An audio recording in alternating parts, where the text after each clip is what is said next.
Hello students, welcome to my channel. So student, जैसा कि आपके बीए के सेकेंड सेमेस्टर में जो आपका मध्यकालीन इतिहास है, मेडिवल हिस्ट्री है, तो उसकी सभी यूनिट्स मैं कंप्लीट करवा रही हूँ और मैं पूरी यूनिट नंबर 6 तक कंप्लीट करवा चुकी हूँ। और आज की वीडियो में हम पढ़ेंगे आपके मेडिवल हिस्ट्री का यूनिट नंबर 7।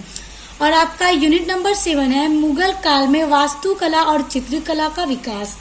देखिए, अभी तक हमने क्या पढ़ा कि मुगल काल में कितने शासक थे, उनके बारे में सारी चीजें हमने पढ़ी, दिल्ली सल्तनत के बारे में पढ़ी, मराठा साम्राज्य के बारे में पढ़ी। तो ये सारी आपके यूनिट नंबर 6 तक है। अब यूनिट नंबर 7 में आपको ये पढ़ना है कि जो मुगल काल था उसमें कैसे वास्तुकला का विकास हुआ। वास्तुकला का मतलब ये है कि देख सकते हैं आप कि मुगल साम्राज्य के जो शासक थे उन लोगों ने कितनी सारी इमारतों का निर्माण कराया है। जैसे दिल्ली और आगरा में आपको बहुत सारी इमारतें देखने को मिलती हैं, जिसमें से ताजमहल हमारा 7 आश्चर्यों में से एक है। तो ये जितनी इमारतें बनी है, जो उनमें नक्काशी की गई है, डिजाइन बनाई गई है, मीनारें बनाई गई हैं, उन सभी के निर्माण को ही वास्तुकला कहते हैं। तो वास्तुकला का विकास किस तरह से हुआ मुगल काल में, और चित्रकला का जो विकास है, यानी पहले चित्रकारी की जाती थी, चित्र बनाए जाते थे, तो मुगल काल में चित्रकला का विकास किस तरह से हुआ।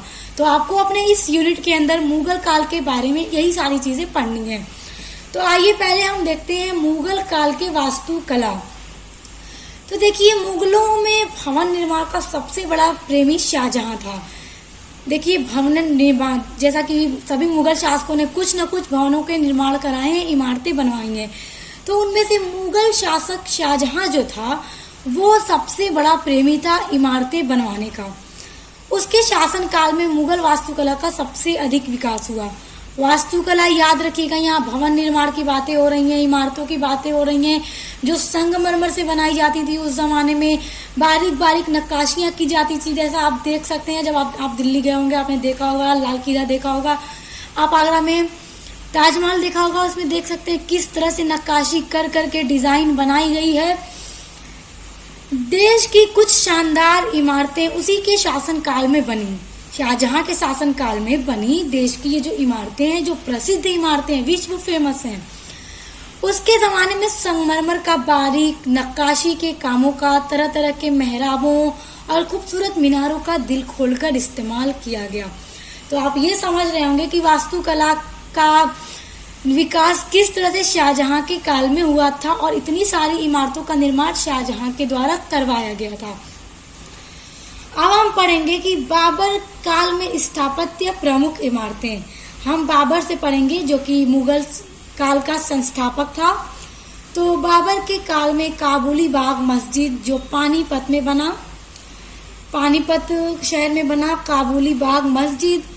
उसके बाद राम बाग, जो कि आगरा में स्थापित किया गया, और उसके बाद संभल की जामा मस्जिद भी बाबर के काल में बनाई गई। तो ये बाबर के काल के कुछ वास्तु कला हैं। अब देखिए, हुमायूं काल में स्थापत्य इमारत। देखिए, हुमायूं ने दिल्ली में दीन पनाह नामक भवन की नींव डाली थी, दीन पनाह नामक भवन बनवाए थे। और देखिए, उसके अलावा ज्यादा कुछ हुमायूं के द्वारा स्थापित नहीं किया गया है, क्योंकि जो हुमायूं का जब शासन था तो काफी संघर्षों में इनका जीवन बीता था। शेरशाह सूरी से ये हार गए थे, इन्हें भारत छोड़ के जाना पड़ा था। उसके बाद जब दोबारा ये भारत आते हैं तो सिर्फ एक ही वर्ष शासन करते हैं, उसके बाद इनकी मृत्यु हो जाती है। और देखिए, रही बात बाबर की, तो बाबर के टाइम में यही 3 चीजों का स्थापत्य किया गया, जो कि प्रमुख इमारतें हैं। क्योंकि बाबर ने भी जब मुगल साम्राज्य की नींव डाली थी, उसके बाद ये ज्यादा टाइम तक शासन नहीं कर पाए थे, कुछ ही साल ये शासन किए थे, उसके बाद इनकी भी मृत्यु हो गई थी। अब हम देखेंगे अकबर काल में स्थापत्य प्रमुख इमारतें। देखिए, अकबर के काल में भी बहुत सारी इमारतों का निर्माण कराया गया है, जो कि बहुत ज्यादा प्रसिद्ध हैं। और अकबर भी मुगल साम्राज्य के ऐसे शासक थे जिन्होंने बहुत लंबे टाइम तक शासन किया था। देखिए, आगरा का जो लाल किला है, उसका निर्माण भी अकबर के काल में बनाया गया था। तो देख सकते हैं, सारी इमारतें जो है बहुत ही खूबसूरत इमारतें हैं। तो ये सारे वास्तुकला का विकास हो रहा है मुगल के काल में, कि किस तरह से लाल किला आगरा का बनवाया अकबर ने। उसके बाद लाहौर का जो किला है वो अकबर के द्वारा ही बनवाया गया था। उसके बाद फतेहपुर सीकरी में जो बुलंद दरवाजा है, हमारे भारत का सबसे ऊंचा दरवाजा है, उसका निर्माण भी अकबर ने ही करवाया था। उसके बाद फतेहपुर सीकरी में स्थित पंचमहल, 5 मंजिली इमारत जो हवा लेने के लिए बनाई गई थी। बहुत ही खूबसूरत ये इमारत है। तो इसमें भी आप देख सकते हैं किस तरह से वास्तुकला का विकास हुआ। उसके बाद शेख सलीम चिश्ती की दरगाह फतेहपुर सीकरी में, ये भी अकबर के द्वारा ही बनवाई गई थी। उसके बाद दिल्ली में जो हुमायूं का मकबरा स्थित है, उसको भी अकबर के काल में ही बनाया गया। और उसके अलावा इलाहाबाद का जो किला है, वो भी अकबर के द्वारा ही बनाया गया। तो हम देख सकते हैं अकबर के भी काल में वास्तुकला का बहुत ज्यादा विकास हुआ और इतने सारे, लाल किला, लाहौर का किला, बुलंद दरवाजा, पंचमहल, शेख सलीम चिश्ती की दरगाह, हुमायूं का मकबरा, इलाहाबाद का किला, इन सभी का निर्माण अकबर के काल में किया गया। अब अकबर के बाद उनका पुत्र जहांगीर शासक बनता है मुगल साम्राज्य का। तो देखिए वास्तुकला के स्थान पर बाग बगीचों, चित्रकारी को अधिक महत्व, इसीलिए इसे स्थापत्य का विश्राम काल कहा जाता है। देखिए बाबर ने भी जितने साल शासन किए थे उसमें उन्होंने इमारतों का निर्माण कराया, उसमें भी वास्तुकला का विकास हुआ क्योंकि भवनों के निर्माण कराए गए। जहांगीर ने भी कराया और अकबर के काल में भी आपने देखा कि सबसे ज्यादा निर्माण हुआ अभी तक हमने जितना देखा। देखिए जब जहांगीर का शासन काल आया तो उसमें स्थापत्य का विश्राम काल कहा गया। स्थापत्य का ये मतलब कि जो भवन निर्माण कराए जा रहे थे, भवन निर्माण जो मुगल काल में हो रहे थे, उनका विश्राम का काल आ गया, ऐसा कहा जाता है जहांगीर के काल में। क्योंकि जो जहांगीर था वो बाग बगीचों को लगाने का बड़ा शौकीन था और इसे चित्रकारी में भी बड़ा ज्यादा इंटरेस्ट था। तो जहांगीर के काल में बाग बगीचों और चित्रकारी को ज्यादा जोर दिया गया और स्थापत्य का विश्राम का काल जहांगीर के काल को कहा गया। लेकिन देखिए फिर भी अनारकली का जो मकबरा है लाहौर में स्थित है, उसको भी जहांगीर ने बनवाया था। जैसा कि आप लोग जानते हैं जब जहांगीर छोटे थे तो उन्हें अनारकली से प्रेम हो गया था। तो ये सारी चीजें मैं आपको डिटेल में पढ़ा चुकी हूँ जब मैंने जहांगीर के शासनकाल के बारे में बताया था कि किस तरह जहांगीर को अनारकली से दूर किया गया था। सारी चीजें मैं आपको बता चुकी हूँ। तो अगर आपने नहीं देखी है तो वीडियो देख लीजिएगा। मैं आपको पूरे प्लेलिस्ट का लिंक ही इसी वीडियो के डिस्क्रिप्शन बॉक्स में दे दूंगी। तो जब अनारकली इनसे दूर हो गई तो अनारकली की जब मृत्यु हो जाती है तो जहांगीर ने अनारकली का मकबरा बनवाया था लाहौर में जो स्थित है। उसके बाद कश्मीर का जो शालीमार बाग है, बहुत ही खूबसूरत ये बाग है शालीमार बाग, ये भी जहांगीर के काल में ही बनवाया गया। और कश्मीर तो हमारे भारत का स्वर्ग है, पूरा कश्मीर ही बहुत खूबसूरत है। तो शालीमार बाग जो लोग भी गए होंगे तो देखा होगा कितना खूबसूरत, कितना बड़ा ये बाग है। उसके बाद जो अकबर का मकबरा सिकंदरा में है और सिकंदरा आगरा में, तो उसका निर्माण भी जहांगीर के द्वारा उनके काल में ही कराया गया। उसके बाद देखिए एतमादुल दौला का जो मकबरा आगरा में स्थित है, जहांगीर के काल में वो भी बनवाया गया था, लेकिन उसका निर्माण जहांगीर की जो पत्नी नूरजहां थी उसके द्वारा कराया गया था। तो याद रखिएगा नूरजहां के द्वारा एतमादुल दौला का मकबरा बनवाया गया था आगरा में। अब हम देखेंगे शाहजहां के शासन काल में प्रमुख इमारतें। जैसा कि स्टूडेंट्स हम सभी लोग जानते हैं कि मुगल सम्राट जो शाहजहां थे, उन्हें सबसे ज्यादा भवन निर्माण बनाने का शौक था, बहुत ही ये शौकीन थे इन सब चीजों के। और इन्हीं के शासन काल में हमारे भारत में बहुत ही प्रसिद्ध इमारतें बनाई गई, बहुत ही खूबसूरत इमारतें बनाई गई, जिनमें से ताजमहल पूरे विश्व में प्रसिद्ध है, जिसे देखने के लिए दूर दूर मुल्कों से देखने के लिए आते हैं। अब देखिए इस दौरान मुगल स्थापत्य अपने चरमोत्कर्ष पर था, इसीलिए इसे मुगल स्थापत्य का सवरकाल कहा जाता है। देखिए जब शाहजहां का शासनकाल था तो उनके काल को सवरकाल कहा जाता है। क्यों कहा जाता है? क्योंकि इनके टाइम पीरियड में जो वास्तुकला थी वो अपने चरमोत्कर्ष पर थी। अच्छी खूबसूरत इमारतों का निर्माण शाहजहां के द्वारा कराया जा रहा था। तो याद रखिएगा, एक छोटा सा प्रश्न बन जाता है कि किस मुगल शासक के काल को स्वर्णकाल कहा जाता है? तो शाहजहां के काल को। अब देखिए लाल किला और जामा मस्जिद जो दिल्ली में स्थित है, जो कि बहुत ज्यादा खूबसूरत है। आप लोग ने गए हैं, आप लोग अगर जो भी लोग गए होंगे देखे होंगे, लाल पत्थरों से इनका निर्माण कराया गया है, अभी तक उतना ही खूबसूरत है। तो इनका निर्माण भी शाहजहां के द्वारा कराया गया था। उसके बाद शाहजहानाबाद जो शहर है पुरानी दिल्ली में स्थित, उस शहर की स्थापना भी शाहजहां के द्वारा कराई गई थी। और आगरा में स्थित विश्व प्रसिद्ध हमारा ताजमहल जो है, इसकी खूबसूरती तो देखते ही बनती है, जितना भी देखेंगे आपका टाइम खत्म हो जाएगा मगर आपका दिल नहीं भरेगा। और अगर आप इसे चांदनी रात में देखेंगे तो इसकी खूबसूरती देखते देखते आपका टाइम खत्म हो जाएगा मगर आपका दिल, आपकी रूह नहीं भरेगी। इतना खूबसूरत सफेद संगमरमर से बना चमकता हुआ ताजमहल जो आगरा में स्थित है वो भी शाहजहां के द्वारा बनवाया गया था। तो इन्हीं सब इमारतों के बनवाने के कारण शाहजहां के टाइम पीरियड को स्वर्ण काल कहा जाता है। उसके बाद देखिए मेहराब, गुंबद, मीनार, परकोटा तथा बुर्ज में आदर्श संतुलन स्थापित किया। इनके टाइम पीरियड में मेहराब, गुंबद, मीनारों, परकोटा इन सभी के द्वारा भवनों का निर्माण किया जा रहा था। उसके बाद आगरा किले का पुनरुद्धार, वो भी इनके टाइम में बना। उसके बाद लाल किले के अंदर जो दीवाने आम बनाया गया, दीवाने खास बनाया गया, वो भी शाहजहां के द्वारा बनवाया गया।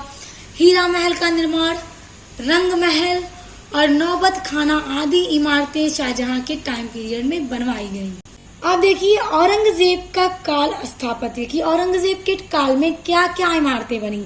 देखिए अर्थव्यवस्था पर भारी दबाव और शासक की राजनीतिक परेशानियों के कारण इस काल की वास्तुकला में ह्रास उत्पन्न हुआ। जैसा कि औरंगजेब को बहुत सारे संघर्ष भी करने पड़े थे, जब ये शासक बने थे तो इन्हें काफी सारी परेशानियों का भी सामना करना पड़ा था।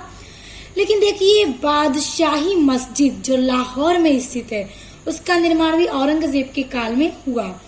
उसके बाद मोती मस्जिद, ये भी औरंगजेब के द्वारा ही बनवाई गई थी, जो लाल किला के अंदर, दिल्ली का जो लाल किला है उसके अंदर जो मोती मस्जिद स्थित है उसका निर्माण भी औरंगजेब के द्वारा 1659 से 60 ईस्वी के बीच में कराया गया था।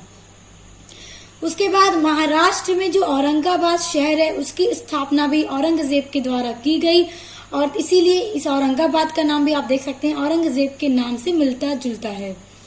उसके बाद देखिए औरंगजेब की बीवी थी दिलरास बानो बेगम, इनका मकबरा बनवाया गया औरंगाबाद में, बीबी का मकबरा, ये भी औरंगजेब के द्वारा बनवाया गया और ये मकबरा औरंगाबाद में स्थित है। और ये जो मकबरा बनवाया गया वो काले संगमरमर से बनवाया गया था। तो स्टूडेंट्स हमने देखा बाबर, हुमायूं, अकबर, जहांगीर, शाहजहां और औरंगजेब के टाइम पीरियड में मुगल काल में किस तरह वास्तुकला का विकास हुआ था और मुगल काल में किस तरह से प्रसिद्ध खूबसूरत सी इमारतों का निर्माण कराया गया। और ये सारी जो इमारतें हैं वो दिल्ली, आगरा और फतेहपुर सिकरी तक ही है, क्योंकि शायद जो मुगल काल के बादशाह थे वो इन्हीं जगह पे रहते थे, उनका दरबार भी यही था। तो अगर आप लोग दिल्ली जाएंगे तो दिल्ली से होते हुए आप आगरा, फतेहपुर सिकरी, सारी जगह पे अगर आप देखेंगे तो आपको सिर्फ मुगल काल में बनवाई गई इमारतें ही देखने को मिलेंगी। अब आपकी अगली हेडिंग है मुगल काल में चित्रकला का विकास। अभी तक हमने देखा कि मुगल काल में सभी शासकों के टाइम पीरियड में किस तरह से वास्तुकला का विकास हुआ था और बड़ी बड़ी खूबसूरत सी इमारतें बहुत ही नक्काशी, बारीक नक्काशी के साथ बनवाई गई थी। अब जो चित्रकला है, चित्रकारी की जाती थी, उसका विकास मुगल काल में किस तरह से होगा। देखिए भारत में मुगल चित्रकला 16वीं और 18वीं शताब्दी के बीच की अवधि का काल है, यानी कि 16वीं शताब्दी और 18वीं शताब्दी के बीच में का काल है। यह वह समय था जब मुगलों ने भारत के बड़े हिस्से पर शासन किया था। उस टाइम मुगलों का ही भारत पर राज था। मुगल चित्रकला का विकास सम्राट अकबर, जहांगीर और शाहजहां के शासन काल में हुआ। देखिए जो मुगल काल में चित्रकला का विकास हुआ था वो सम्राट अकबर के टाइम में, जहांगीर और शाहजहां के टाइम में ज्यादातर हुआ। उसके बाद देखिए मुगल चित्रकला का रूप फारसी और भारतीय शैली का मिश्रण के साथ ही विभिन्न सांस्कृतिक पहलुओं का संयोजन भी है। यानी कि जो चित्रकला है मुगलों की उसमें फारसी के साथ साथ भारतीय शैली का भी मिश्रण मिलता है और साथ ही साथ विभिन्न तरह की सांस्कृतिक पहलुओं का भी मिश्रण मिलता है। अब देखिए मुगल काल की शैली का सबसे पूर्व उदाहरण तूतीनामा पेंटिंग है और ये बहुत ही पूर्व उदाहरण है मुगल काल का। टेल्स ऑफ ए पैरट जो वर्तमान काल में कहाँ पर है, क्लीवलैंड संग्रहालय में है। देखिए क्या चीज, टेल्स ऑफ ए पैरट जो वर्तमान काल में प्रेजेंट टाइम में क्लीवलैंड संग्रहालय में स्थित है। उसके बाद देखिए मुगल चित्रकला अक्सर लड़ाई, पौराणिक कहानियों, शिफा के दृश्य, वन्य जीव, शाही जीवन जैसे विषयों के आसपास घूमती है। देखिए स्टूडेंट्स पहले टाइम में क्या होता था, चित्रकार हुआ करते थे और चित्र बनाते थे। जैसे मान लीजिए कि अगर जो शासक है, जो सम्राट है, वो शिकार खेल रहा है तो उसके टाइम पीरियड में जो भी प्रसिद्ध चित्रकार रहा होगा तो वो चित्रकार ही करता था, पूरा चित्र बनाता था। क्योंकि अब के टाइम में ना फोटो या फट से फोटो खींच लेते हैं हम कैमरे में, मगर पहले चित्रकार हुआ करते जो पेंटिंग बनाते थे, शाही जीवन का दृश्य खींचते थे। उसके साथ साथ अक्सर लड़ाई, पौराणिक कहानियां, मतलब इन्हीं सब चीजों पर घूमती थी जो मुगल टाइम की चित्रकला थी। उसके बाद देखिए हम बाबर के टाइम में देखते हैं। जैसा कि आप लोग जानते हैं कि बाबर ने भी ज्यादा टाइम तक उन्होंने शासन नहीं किया, इनकी भी मृत्यु हो गई थी। तो देखिए जो बीजाद था वो एक चित्रकार था, बाबर के समय का महत्वपूर्ण चित्रकार था। बाबर जब शासक थे तो बीजाद एक मतलब बहुत ही फेमस चित्रकार था। बीजाद को पूर्व का राफेल कहा जाता है। तो एक प्रश्न आ जाता है कि मुगल काल के किस चित्रकार को पूर्व का राफेल कहा जाता है? तो बीजाद को कहा जाता है, याद रखिएगा।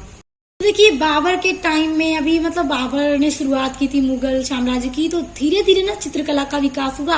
तो बाबर के टाइम में अभी उतना नहीं था, फिर तो इनकी मृत्यु हो जाती है, फिर उनका बेटा हुमायूं शासक बनता है। तो इनके टाइम पीरियड में देखिए चित्रकला का विकास क्या हुआ और कौन प्रसिद्ध चित्रकार थे। देखिए हुमायूं के शासनकाल में जो प्रसिद्ध चित्रकार थे उनमें मीर सैयद अली और ख्वाजा अब्दुल समद थे। तो देखिए हुमायूं ने इन दोनों को दास्तान अमीर हमजानामा की चित्रकारी का कार्य सौंपा। तो हुमायूं ने इन चित्रकारों को कौन सा कार्य सौंपा था? हमजानामा की चित्रकारी का कार्य सौंपा था। हमजानामा मुगल चित्रशाला की प्रथम महत्वपूर्ण कृति है। देखिए ये बहुत ही महत्वपूर्ण प्रथम कृति है। यह पैगंबर के चाचा अमीर हमजा के वीरतापूर्ण कारनामों का चित्रणीय संग्रह है। देखिए हुमायूं ने जो हमजानामा का कार्य सौंपा था मीर सैयद अली और ख्वाजा अब्दुल समद को, तो यह पैगंबर मोहम्मद जो थे उनके चचा थे अमीर हमजा, जो कि बहुत बहादुर थे। तो उनकी वीरतापूर्ण कारनामों का एक चित्रणीय संग्रह है जो ये हमजानामा था।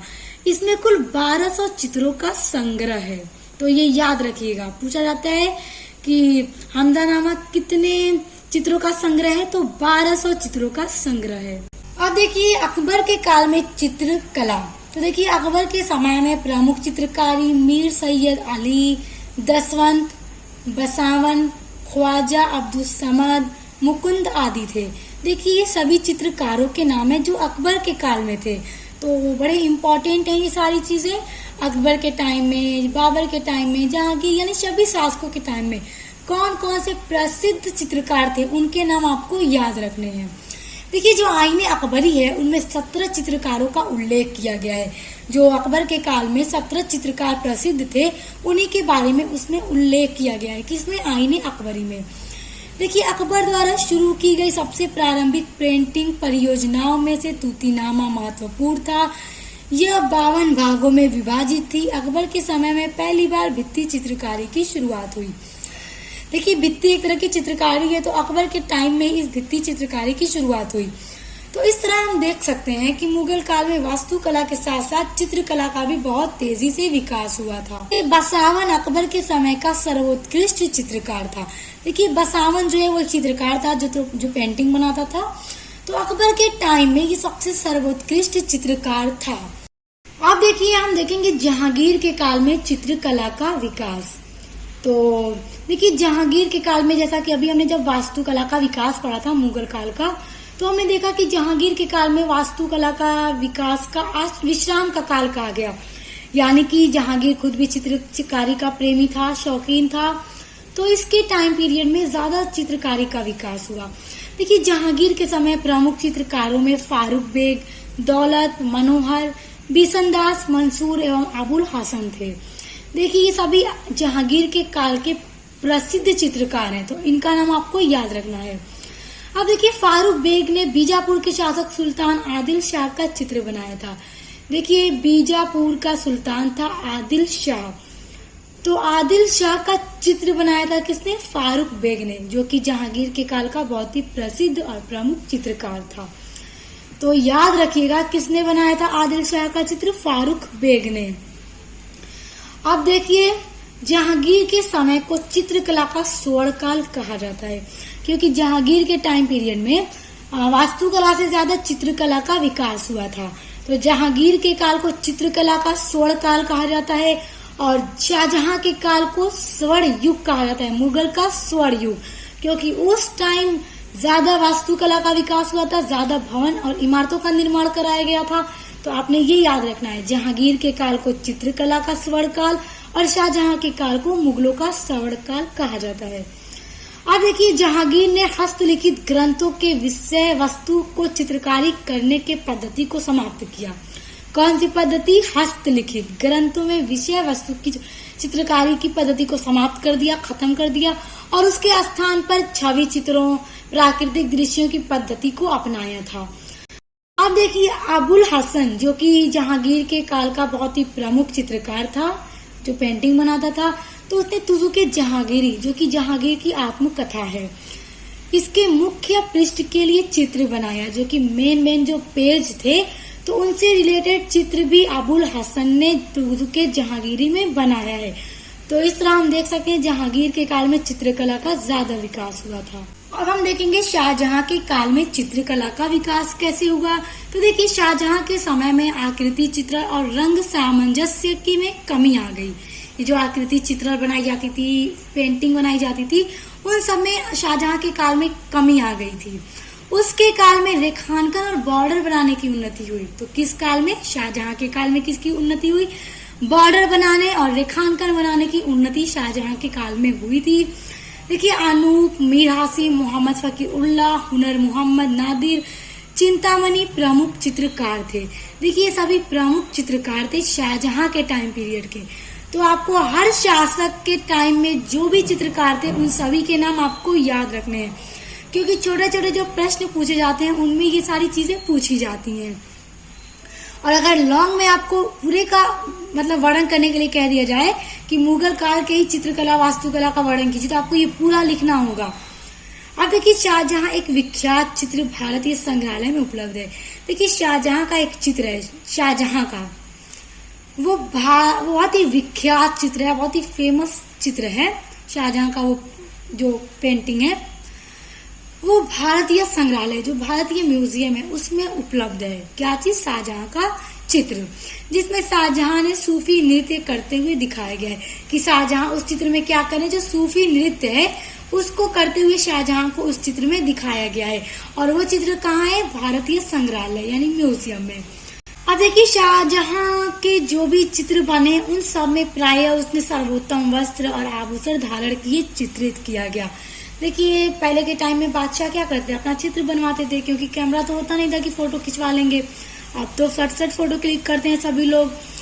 तो पहले लोग क्या करते थे, जैसे मान लीजिए कि दरबार लगा हुआ है, मंत्री बैठे हुए हैं, शासन यानी जो राजा है वो बैठा हुआ है, उसकी चित्रकारी जो प्रमुख चित्रकार होते थे वो करते थे। तो उसी तरह देखिए, शाहजहां के जो भी चित्र बने हैं उनमें हमेशा शाहजहां ने सर्वोत्तम वस्त्र, अच्छे से अच्छा वस्त्र और आभूषण पहने हुए हैं उन सभी चित्रों में, क्योंकि शाहजहां इन सब चीजों के बड़े शौकीन थे और बड़े शान शौकत से अपनी जिंदगी को गुजारते थे। आप देखिए, औरंगजेब के काल में चित्रकला का विकास कैसे हुआ। तो देखिए, सबसे पहले तो आप ये जानिए कि जब हमने औरंगजेब के बारे में पढ़ा था, तो हमने ये देखा था कि औरंगजेब अपने शासन को मतलब शरीयत के हिसाब से चलाते हैं, इस्लाम के हिसाब से चलाते हैं, और जो चीजें इस्लाम में गलत है उन पर उन्होंने पूरी तरह से रोक लगा दिया था अपने शासन काल में। तो देखिए, औरंगजेब ने चित्रकला को इस्लाम के विरुद्ध मानकर बंद करवा दिया था। यानी कि हम सभी ने पढ़ा था, औरंगजेब को जब पढ़ा था इनके शासन काल को, कि ये उन सब चीजों को बंद करवा दिए थे जो इस्लाम के खिलाफ था, क्योंकि इन्होंने शरीयत के हिसाब से अपने शासन को चलाया था। तो इस्लाम में चित्रकारी करना गुनाह है, तो इसीलिए औरंगजेब ने इस्लाम के खिलाफ इन सब चीजों को गलत मानकर चित्रकारी को अपने टाइम में बंद करवा दिया था। और उसी के साथ साथ औरंगजेब ने और भी सारी चीजें, जैसे कि शराब और नशे की चीजों को बंद करवा दिया था, और जो संगीत नृत्य होता था दरबार में, तो शाहजहां ने इन सभी चीजों पर रोक लगवा दिया था, क्योंकि ये सारी चीजें शरीयत के खिलाफ थी। किंतु उसके शासन काल के अंतिम वर्षों में उसे चित्रकारी में रुचि ली। देखिए, इन्होंने तो बंद करा दिया था, मगर इनके शासन का जब अंतिम वर्ष चल रहा था तो इन्हें भी चित्रकारी में थोड़ा सा इंटरेस्ट पैदा हो गया। तो जिसके बाद इन्होंने अपने कुछ चित्र बनवाए, जैसे शिकार खेलते हुए, दरबार लगाते हुए, तथा युद्ध करते हुए प्राप्त होते हैं। यानी औरंगजेब के जो चित्र हैं वो अक्सर शिकार खेलते हुए हैं, दरबार जब लगता था उनका, जब वो बैठते थे, उनके मंत्री बैठते थे, उस टाइम के चित्र हैं, और जब ये युद्ध करते थे उस टाइम के चित्र हैं। तो हम देख सकते हैं कि औरंगजेब ने तो स्टार्ट में ये सारी चीजें बंद करवा दी थी, लेकिन अंतिम वर्षों में इन्होंने थोड़ा सा चित्रकारी में रुचि ली और कुछ इस तरह से उन्होंने अपने चित्र बनवाए थे। तो हमने देखा कि मुगल काल में किस तरह से वास्तुकला और चित्रकला का विकास हुआ था।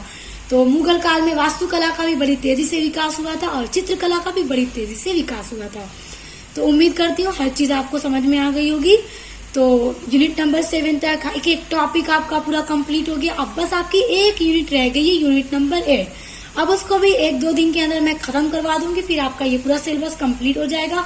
उसके बाद इंपॉर्टेंट क्वेश्चन आंसर की वीडियोस अपलोड करूंगी, मॉडल पेपर की वीडियोस अपलोड करूंगी, जिनके थ्रू आप अपने एग्जाम की तैयारी को कीजिएगा। तो अब मिलते हैं नेक्स्ट वीडियो के साथ।